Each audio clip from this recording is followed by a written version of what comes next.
I'm Candace Beatty, and I'm the Executive Director for Pet Food Pantry. Pet Food Pantry provides free pet food and supplies to low-income seniors, veterans, disabled, and homeless.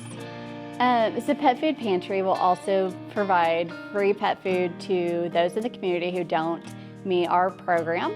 We load up a box truck, we go out to the community, different stops, and then we will give food out to anyone in need, totally free.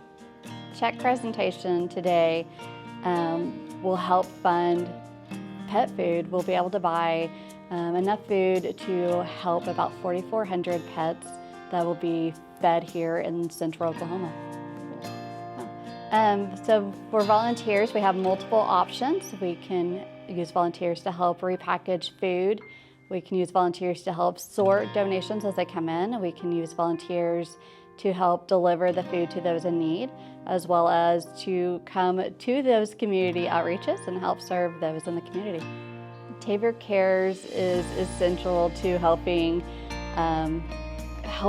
those pets get fed, and then also not just for me though, for other organizations in the community to help the community thrive.